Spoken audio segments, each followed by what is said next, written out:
Good morning student. हम लोग 2023 का प्रीवियस ईयर्स का क्वेश्चन का एमसीक्यू कंप्लीट किए हैं। तो आप आगे हम लोग सब्जेक्टिव क्वेश्चन स्टार्ट करेंगे। क्वेश्चन नंबर आगे मेरा सब्जेक्टिव क्वेश्चन 8 नंबर से है। तो 8 नंबर क्वेश्चन से मेरा क्वेश्चन नंबर 8 में एनपीओ का क्वेश्चन दिया हुआ है। तो इस बार सिलेबस में शायद एनपीओ का क्वेश्चन सिलेबस से हटा दिया गया है। तो हम एनपीओ के क्वेश्चन को छोड़ के आगे बाकी सब जो चैप्टर का क्वेश्चन होगा उसको हम सॉल्व करेंगे। ठीक, तो 8 नंबर में एनपीओ का क्वेश्चन है। नेक्स्ट क्वेश्चन है 9 नंबर में मेरा पार्टनरशिप का क्वेश्चन है, पार्टनरशिप फॉर्म का। इसमें 9 नंबर क्वेश्चन में दिया हुआ है कि ए partners withdraw the following amount on the date mentioned below. Calculate interest at the rate 5% per annum. The accounts are closed on 31 December every year. ठीक, उसके बाद अमाउंट बता दिया है, डेट वाइज दिया हुआ है। हम यहाँ पे लिख लिए हैं क्वेश्चन में जो चीज गिवन है। क्वेश्चन में मेरा गिवन है इंटरेस्ट एंड 5% है, क्लोज हो रहा है 31 दिसंबर एवरी ईयर। उसके बाद ड्राइंग अमाउंट दिया हुआ है, डेट का 1 जनवरी 2022 में 3000 किया है, मई में किया है 4000 और जून में किया है 2000 और 31 अक्टूबर को 5000 किया है। तो ये जो साल भर में जो ड्राइंग किया है इसमें हमको इंटरेस्ट निकालना है। तो हम लोग पढ़े हैं कि जब वेरियस डेट रहता है, जब डेट सेम नहीं रहता है, अमाउंट भी सेम नहीं रहता है, वेरियस डेट रहता है, तो उसके लिए हम लोग क्या पढ़ते हैं कि जो भी इंटरेस्ट दिया उसका प्रोडक्ट निकालेंगे। तो प्रोडक्ट निकालने के लिए सबसे पहले जो डेट दिया हुआ डेट लिखेंगे। वेरियस डेट रहता है तो हम लोग को मालूम है कि जब अलग अलग डेट रहता है तो प्रोडक्ट्स का हम लोग को निकालना होता है। तो जैसे यहाँ पे मेरा डेट दिया हुआ पहला 1 जनवरी, तो पहले लिखेंगे date, amount, number of month, तो कितना मंथ के लिए हम पहला ड्राइंग किए हैं। फिर प्रोडक्ट, जो अमाउंट और नंबर ऑफ मंथ इनटू करेंगे, अमाउंट और नंबर ऑफ मंथ इनटू करेंगे तो मेरा प्रोडक्ट निकलेगा। ठीक, तो पहला मेरा ड्राइंग किया हुआ है 1 जनवरी 2022 को। कितना किया है 3000 रुपया। और कितना मंथ के लिए है, अगर मान लो ये जनवरी 1 को कर रहा है, क्लोज हो रहा है 31 दिसंबर। 1 जनवरी से 31 दिसंबर कितना मंथ होगा, 1 जनवरी टू 31 दिसंबर तक किया है। ठीक, तो ये कितना 12 मंथ के लिए। तो इस पर कितना महीना का ड्राइंग चार्ज होगा 12 मंथ के लिए। तो इनको करके निकालेंगे तो ये आएगा 12 दूनी 24 36,000। ठीक, उसके बाद 1 मई को किया है, 1 मई को कितना किया है 4000 एनरोल किया है। तो 1 मई से टू 31 दिसंबर तक कितना मंथ होगा, कितना मंथ का इस पर ड्राइंग चार्ज होगा। तो मई से लेके 31 दिसंबर काउंट करेंगे तो 12 मंथ का होता है जनवरी, फरवरी, मार्च, अप्रैल, 4 महीना घटाते तो 8 मंथ के लिए। तो इस पे नंबर ऑफ मंथ कितना होगा 8 मंथ। तो इनटू करेंगे तो कितना होगा 8 में 16 24 32,000। ठीक, उसके बाद 30 जून 2022 को वो 2000 रुपया विड्रॉल किया है। तो ये कितना मंथ का होगा, जून के बाद जुलाई स्टार्ट होगा। तो जुलाई से 1 जुलाई से 31 दिसंबर, यहाँ अगर 30 जून को खत्म हो रहा है तो जुलाई से 31 दिसंबर तक कितना मंथ होगा 6 मंथ। तो इसमें 6 मंथ के लिए ड्रॉल किया है तो कितना 12 दूनी 24 सॉरी 12,000 रुपया। ठीक, 12,000 रुपया ड्रॉल किया। उसके बाद 31 अक्टूबर को 2022 5,000 रुपया ड्रॉल किया है। तो कितना मंथ के लिए होगा 31 अक्टूबर के या तो फिर नवंबर दिसंबर 2 मंथ के लिए, तो 5 दूनी 10,000 रुपया। तो टोटल कितना ये ड्रॉल किया 36,000, 32,000, 12 और 10,000। तो टोटल प्रोडक्ट निकल के आएगा। ठीक, टोटल प्रोडक्ट निकल के आएगा टोटल प्रोडक्ट भी करके आएगा। ये ऐड करेंगे तो 0 0 0 3 0 होगा, फिर 6 2 8 8 2 10 10 क्या 0 8 1 3 3 6 7 8 81 9 कितना होगा? टोटल प्रोडक्ट मेरा कितना आया? 90,000। तो 90,000 टोटल प्रोडक्ट आया तो मेरा इंटरेस्ट कितना चार्ज होगा? तो हम यहाँ पे निकालेंगे interest on drawing. Interest and drawing का फॉर्मूला तो होता है total product into rate divide by 100 into 1/12। ठीक, तो मेरा टोटल प्रोडक्ट कितना है? 90,000 इनटू रेट मेरे पास दिया 5% और 1/12। तो डिवाइड करेंगे तो 0 0 कटेगा। ठीक, उसके बाद ये इंटू करेंगे, ये कटेगा 3 3 9 12। ठीक, उसके बाद इंटू करेंगे 15 डिवाइड बाय 4। इसको डिवाइड करके जो आएगा वो मेरा आंसर आएगा। तो डिवाइड करेंगे इसको 1500 डिवाइड बाय 4, 1500 डिवाइड बाय 4, तो ये आएगा 375। मेरा आंसर होगा 375 रुपया। ठीक, तो ये मेरा 9 नंबर क्वेश्चन है। तो 9 नंबर क्वेश्चन में आपको टोटल इंटरेस्ट एंड ड्रॉइंग कितना आएगा? 375 आएगा। आगे क्वेश्चन देखते हैं हम लोग। ठीक, इसके बाद नेक्स्ट क्वेश्चन है मेरे पास 10 नंबर क्वेश्चन में बोला है। क्वेश्चन नंबर हम लोग नेक्स्ट देख रहे हैं क्वेश्चन नंबर 10। क्वेश्चन नंबर 10 में क्या है एक बार पढ़ते हैं। क्वेश्चन नंबर 10 में बोला है कि x and y are partner sharing profit in the ratio 2:1। मतलब x y दो पार्टनर है जिसका ओल्ड रेशियो 2:1 है। ठीक, आगे बोला है कि their capital R 20,000 and 15,000 respectively. तो 20,000 कैपिटल है और 15,000 x का 20,000 और y का 15,000 कैपिटल है। z को एडमिटेड कर रहा है इनटू पार्टनरशिप 1/3 शेयर्स। ठीक, जेड को न्यू पार्टनर कौन है? जेड है जिसको 1/3 शेयर्स मिल रहा है। उसके बाद बोला है कि whole of the shares of Z is sacrifice by Y. पूरा का पूरा वाई है जो जेड को सैक्रिफाइस किया है। वाई एक्स पार्टनर है जो जेड को पूरा का पूरा सैक्रिफाइस किया है। तो मतलब कितना सैक्रिफाइस किया होगा? 1/3 सैक्रिफाइस किया होगा। उसके बाद बोल रहा है फॉर दिस जेड ब्रिंग, मतलब जेड कैपिटल लाया है 10,000 का और गुडविल लाया है 5,000 का इन कैश।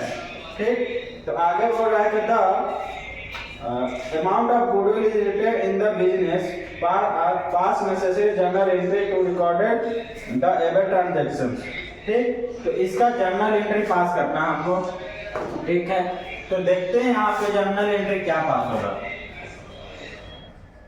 जर्नल एंट्री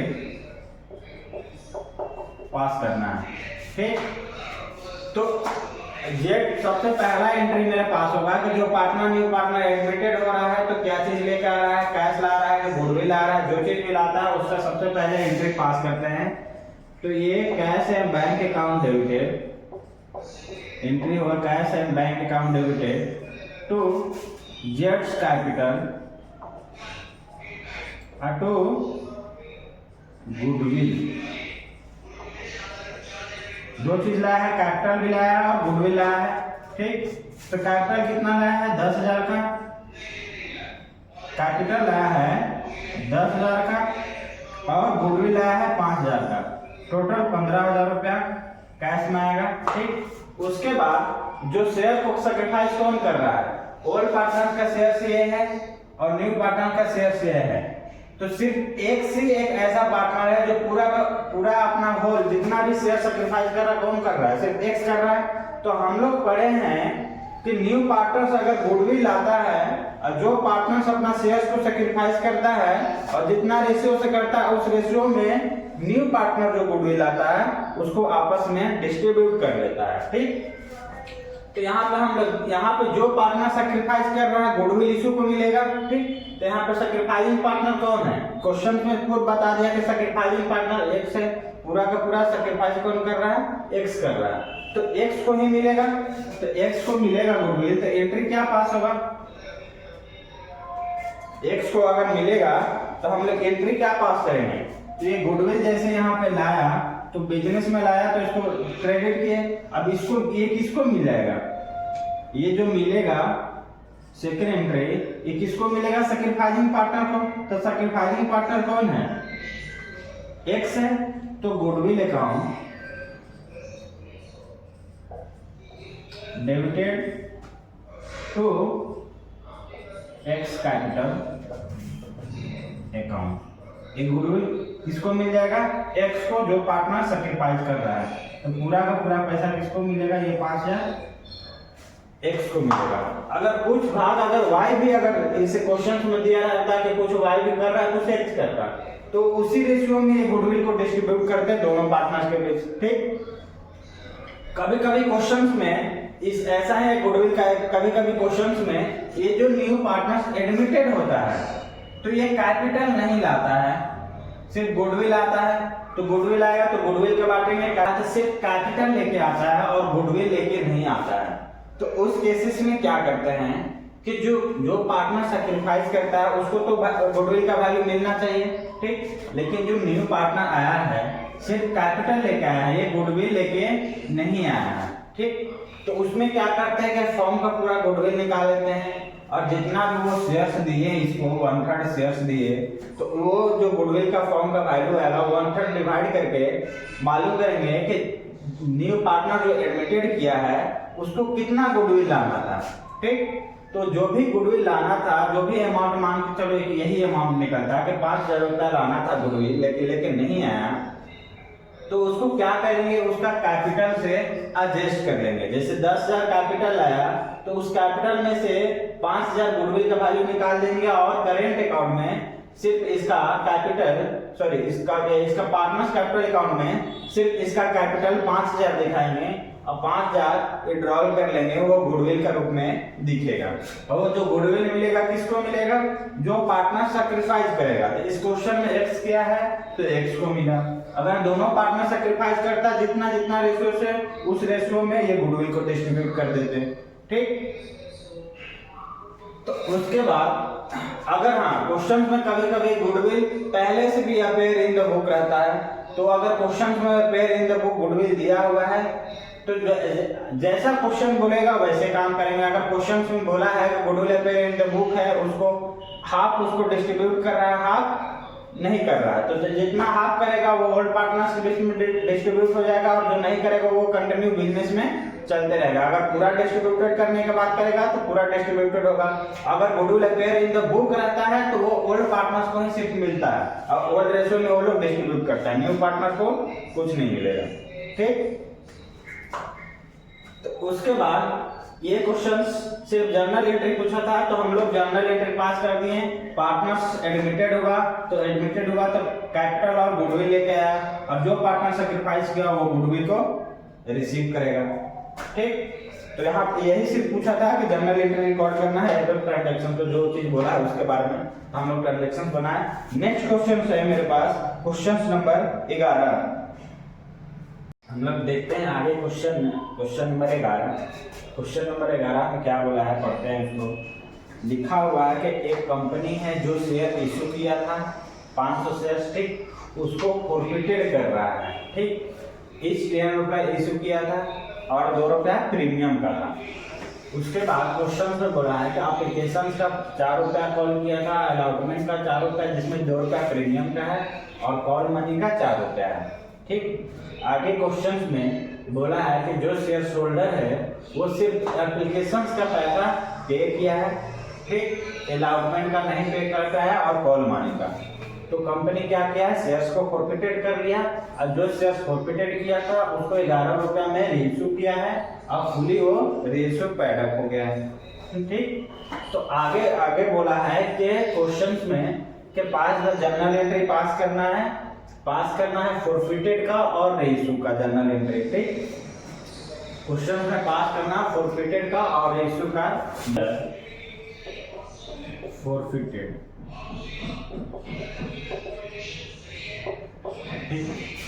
तो अगर प्रीमियम में इश्यू किया था उसको फॉरफिटेड कर रहा है तो प्रीमियम का पैसा तो दिया नहीं, तो जब नहीं दिया तो जैसे पहले हम पास करते हैं, एंट्री क्या पास होगा, एप्लीकेशन का एंट्री क्या पास होगा,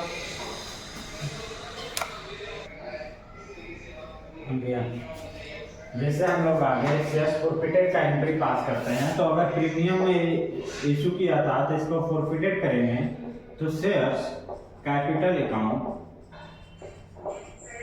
डेबिट, उसके बाद सिक्योरिटी प्रीमियम का पैसा नहीं मिला तो security premium account debit to share forfeited.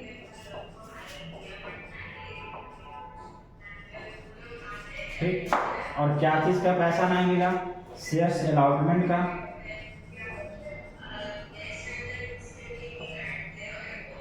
तो शेयर्स कॉल्स का। एक्चुअल में देखा जाए तो शेयर्स कैपिटल हम इशू किए थे, कितना रुपया मिलना चाहिए था, 4, इसमें से 4 में से 2 प्रीमियम का, तो 2 होगा 6 रुपया, 4 रुपया, 2 रुपया और 4, कितना मिलना चाहिए था शेयर कैपिटल का, 10 रुपया, तो 500 शेयर्स करके 10 कितना मिलना चाहिए था, 5000 रुपया। ठीक, तो मेरा कितना मिला, 5000 इंटू 10 करके हमको शेयर्स कैपिटल में मिलना चाहिए था 5000, लेकिन 5000 नहीं मिला तो शेयर्स फॉरफिटेड कर दिए, इसलिए शेयर्स कैपिटल डेबिटेड हो गया। ठीक, उसके बाद प्रीमियम का 5 इंटू करके 2 रुपया मिलना चाहिए था, मतलब 1000 प्रीमियम का पैसा मिलना चाहिए था, ये भी नहीं मिला। तो फॉरफिटेड अमाउंट में कौन सा अमाउंट आएगा वो चीज हम लोग सीखेंगे। ये तो सिंपल है, ऐसे हम लोग निकाल ले रहे हैं, बैलेंस भी है, बैलेंसिंग फिगर भी निकाल लेंगे यहाँ पे कि कितना आएगा, लेकिन ये कैलकुलेशंस करके भी वर्किंग नोट में भी हम दिखाएंगे। ठीक, तो यहाँ पे अगर अलॉटमेंट में पैसा मांगा होगा तो कितना मांगा होगा जो नहीं पे करता, तो यहाँ पे 500 इंटू शेयर्स करके अलॉटमेंट में कितना रुपया मांगना था, इसको 4 रुपया। ठीक, 4 रुपया इंटू कितना होगा, यहाँ पे 2000 रुपया अलॉटमेंट में मांगना था, जो कि 4 रुपया 2000 में 1000 रुपया क्या चीज का था, प्रीमियम का, 1000 अलॉटमेंट का। ठीक, तो इसके बाद यहाँ पर एप्लीकेशन में कितना मांगा था, 4 रुपया, सॉरी एप्लीकेशन कॉल्स में 4 रुपया, 4 में कितना यहाँ पे आएगा 2000 रुपया। ठीक, 4 रुपया करके मांगना था, 500 शेयर्स का, तो कितना 2000 रुपया। शेयर प्रॉफिटेड में अमाउंट कितना आएगा, मेरा बैलेंसिंग निकल के आएगा 2000 रुपया। देखो हम लोग शेयर प्रॉफिटेड में क्या करते हैं कि कौन सा अमाउंट यहाँ पे आता है, जो शेयर्स का पैसा हम लोग दे चुके हैं वही पैसा जब होगा 2000 रुपया आएगा बैलेंसिंग फिगर।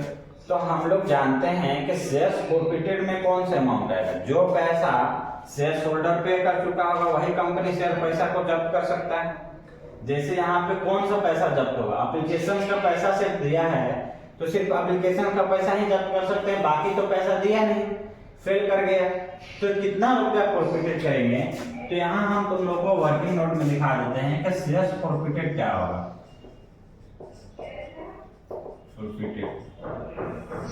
कि जो पैसा दे चुका है उसी को जब्त करेंगे, तो पैसा कौन सा पैसा रिसीव करनी है, एप्लीकेशन मनी रिसीव, सिर्फ एप्लीकेशन का पैसा, जो पैसा रिसीव किए हैं उसी का सिर्फ पैसा जब्त होगा। तो कितना हुआ 5 नहीं 2000 रुपया, तो शेयर्स फॉरफिटेड में सिर्फ 2000 जाएगा। ठीक, ये वर्किंग नोट में लिख सकते हो कि शेयर्स फॉरफिटेड अमाउंट कैसे निकालेगा, कि जो पैसा दे चुका है वही पैसा को हम लोग जब्त करते हैं, जो पैसा दिया ही नहीं है वो कंपनी पैसा कैसे जब्त कर पाएगा, नहीं कर पाएगा। तो जो चीज दिया है उसी को जब्त करेंगे। तो शेयर्स फॉरफिटेड में shares capital account debit to security premium का पैसा दिया नहीं दिया तो इसको डेबिटेड करेंगे।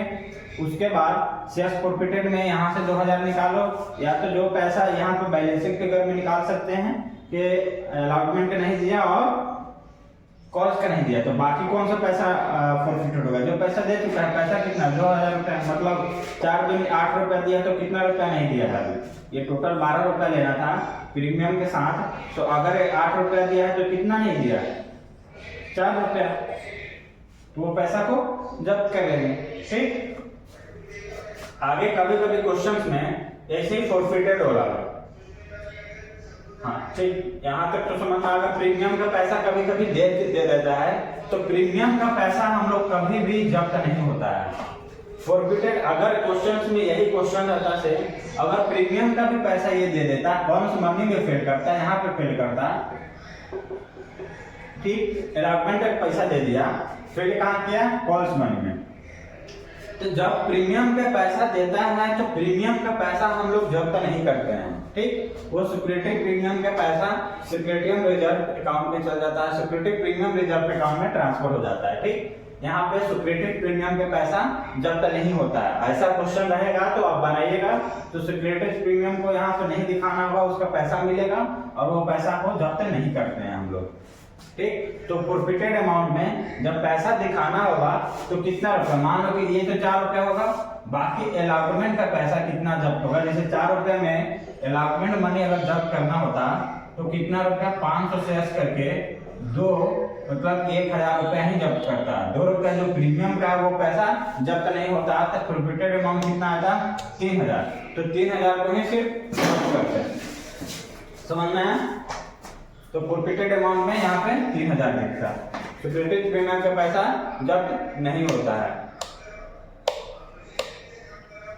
ठीक, तो इस क्वेश्चन में जहां तक मेरा सिर्फ एप्लीकेशन में पे किया था, तो हम एप्लीकेशन का काम करेंगे, तो ये चीज को यहाँ पर हम नहीं दिखाएंगे। अगर अलॉटमेंट में दिया रहता, अगर फेल करता कॉल्स मनी में, तो ये चीज हम बताएं कि ऐसे करेंगे। ठीक, तो आगे क्वेश्चन है, उसके बाद क्या करता है? क्वेश्चन को जो फॉरफिटेड किया उसको बोला है रीइशू करना। रीइशू कर रहा है 10 रुपया का चीज फॉरफिटेड किया है, उसको रीइशू कर रहा है 12 रुपया, मतलब 1 रुपया जो ज्यादा है वो क्या चीज का है? प्रीमियम का। ठीक, तो रीइशू करेगा तो एंट्री क्या पास होगा? हम लोग को पता है, सेकंड फर्स्ट एंट्री ये होगा, सेकंड एंट्री रीइशू का, रीइशू तो bank account debit to bank account debit to shares capital account or to security premium account। ठीक, तो कितना रुपया बैंक में मिला होगा? 500 से ऐड करके 11 रुपया। ठीक, 11 रुपया में रेशो किया, मतलब 5500 रुपया बैंक में आया होगा। 5500 में एक्चुअल देखा जाए शेयर्स कैपिटल का पैसा कितना होना चाहिए? 10 रुपया। ठीक, 10 रुपया में इश्यू करना चाहिए था, तो 5 × 10 मतलब मेरे को शेयर्स कैपिटल में 5000 रुपया दिखना चाहिए। जो 500 रुपया, 1 रुपया जो एक्स्ट्रा दिख रहा है 500 रुपया, वो क्या चीज का है? सिक्योरिटी प्रीमियम का। ठीक, तो ये मेरा रेशियो का एंट्री हुआ। उसके बाद हम लोग अगला एंट्री पास करते हैं कि जो फॉरफिटेड अमाउंट है, अगर इसी क्वेश्चन में ये 10 रुपया का शेयर था, लेकिन 11 रुपया में इश्यू किया तो 1 रुपया का प्रीमियम हुआ। यही अगर 9 रुपया में करता तो 1 रुपया का लॉस होता। अगर 1 रुपया का लॉस होता तो एंट्री क्या पास करते हैं? यहाँ पे बैंक अकाउंट डेबिट करते हैं 9 रुपया। ठीक, लेकिन बैंक अकाउंट डेबिट करते कितना? 9 रुपया ही मिला। यहाँ पर दिखाते शेयर्स कैपिटल 10 रुपया से दिखना चाहिए था, लेकिन हमको यहाँ पे 5000 शेयर्स कैपिटल दिखेगा। यहाँ पे 9 अगर इसी क्वेश्चन में अगर ये 5 × 9 करते तो कितना होगा? 9 × 5 = 45। ठीक, 9 × 5 = 4500 रुपया दिखेगा, लेकिन शेयर्स कैपिटल में तो हमको 10000 चाहिए था। जो 500 का लॉस हो रहा है उसका भरपाई हम लोग कहाँ से करेंगे? तो जो शेयर फॉरफिटेड किए रहते हैं, जिसे यहाँ पे 2000 रुपया फॉरफिटेड किए हैं, तो यही फॉरफिटेड अमाउंट से ये 500 का भरपाई करते हैं। तो फॉरफिटेड अमाउंट यहाँ पे एंट्री पास कर देते हैं, शेयर्स फॉरफिटेड अकाउंट डेबिटेड 500 रुपया से, तो 5000 हो जाता है इसके बराबर। ठीक, तो अभी भी ये 2000 में 500 भरपाई किए, तो अभी भी इसमें कितना रुपया बचा हुआ है? 1500 रुपया अभी भी इसमें से बचा हुआ। तो ये 1500 रुपया को हम लोग क्या करते हैं? कि शेयर्स कैपिटल में कैपिटल रिजर्व में ट्रांसफर कर देते हैं। तो नेक्स्ट एंट्री इसमें आगे पास होगा कि जो फॉरफिटेड अमाउंट है 2000 रुपया, उसको कहां ट्रांसफर करेंगे, उसको हम लोग ट्रांसफर करते हैं शेयर्स कैपिटल अकाउंट में, सॉरी कैपिटल रिजर्व अकाउंट में। तो एंट्री पास होगा next third entry, shares forfeited account debit to capital reserve account.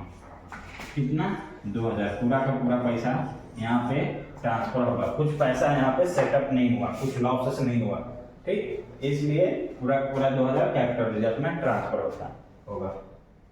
11 का पूरा आंसर ये जो हम बनाए हैं ये होगा। बाकी जो हम एक्स्ट्रा समझाने वाले थे उसको मिटा दिए। जैसे इस क्वेश्चन में था कि क्वेश्चन में फॉरफिटेड किया 500 शेयर पेनिंग करके, ठीक, तो हम शेयर्स फॉरफिटेड कर लिए, तो फॉरफिट किए shares capital account debit to security premium account debit to, क्योंकि सिक्योरिटी प्रीमियम का पैसा दिया नहीं, जो भी डेबिटेड हुआ। अब फॉरफिटेड करेंगे, जो पैसा दे चुका है, तो पैसा सिर्फ एप्लीकेशन का दिया है, तो एप्लीकेशन का पैसा फॉरफिटेड कर दिए, बाकी अलॉटमेंट का और कॉरस्पॉन्डेंस 2000 पैसा नहीं मिला, तो ये ऑर्डिनरी हो गया। उसके बाद जो शेयर्स फॉरफिटेड किए उसको इशू कर रहे हैं 11 रुपए में, 10 रुपए की चीज 11 रुपए में इशू कर रहे हैं, मतलब 1 रुपया प्रीमियम इंक्लूडेड है, तो 1 रुपया में जो मिलेगा वो प्रीमियम का पैसा मिलेगा। तो एंट्री पास करेंगे, इशू का बैंक अकाउंट डेबिट 5500 रुपया 11 रुपया करके मिलेगा, ठीक, जो कि 10 रुपया शेयर्स कैपिटल का और 500 सिक्योरिटी प्रीमियम। उसके बाद जो शेयर फॉरफिटेड का अमाउंट बच गया उस फॉरफिटेड अमाउंट को हम लोग कैपिटल रिजर्व में ट्रांसफर करते हैं। तो last entry third, share forfeited account debit to shares capital. मेरा क्वेश्चन समाप्त हुआ।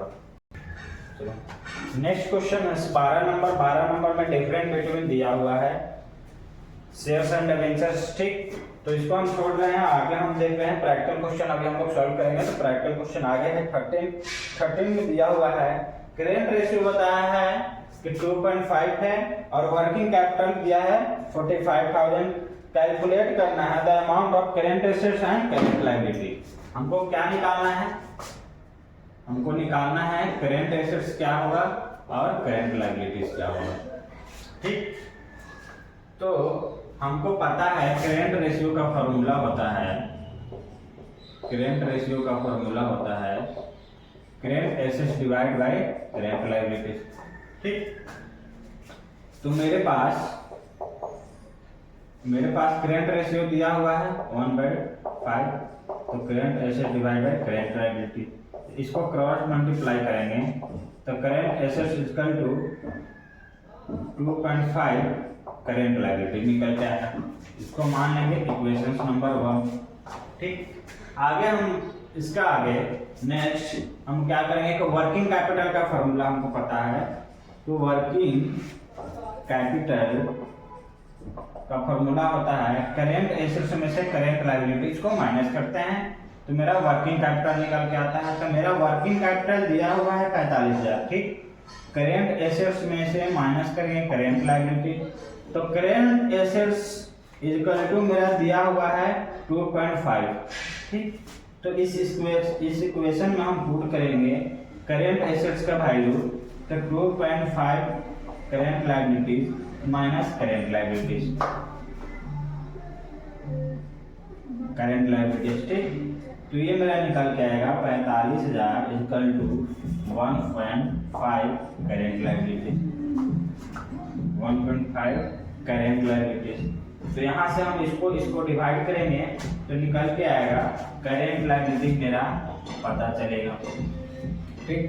तो 45,000 डिवाइड बाई 1.5, तो अगर यहाँ से हटाना है तो कौन सा हटाओ, यहाँ पे 0 बैठेगा, ठीक। तो यहाँ पे डिवाइड करेंगे तो क्या आएगा 35, 15, 3000, 35, 15, 3000 इंटू 10 मतलब 30,000 मेरा करेंट लायबिलिटीज निकल गया है। तो करेंट एसेट्स क्या होगा, अगर करेंट लायबिलिटीज मेरा इतना निकल गया तो कोई भी इक्वेशंस में अगर हम पुट कर देंगे करेंट, कैसे इक्वेशन पुट करेंगे इक्वेशन, तो हम लोग क्या करेंगे कि करेंट लायबिलिटीज का वैल्यू पुट करेंगे हम लोग इक्वेशन 1 में, तो putting the value of current liabilities 30,000 on the equation 1, ठीक। तो इक्वेशन 1 में हम लोग पुट करते हैं, तो इक्वेशन 1 है मेरा current assets is equal to 2.5 current liabilities, ठीक। तो करेंट लायबिलिटीज का वैल्यू यहाँ पे पुट करेंगे तो मेरा करेंट एसेट्स निकल के आएगा 2.5 इंटू पुट किए 30,000 रुपया, ठीक। तो ये क्या आएगा, इंटू करेंगे तो मान लो कि ये इंटू करते हैं तो ये कौन हटेगा, तो नीचे जीरो आएगा, तो ये जीरो कटेगा, ठीक। तो 75,000 कितना निकल के आएगा, करेंट एसेट 75,000 निकल के आएगा, ठीक।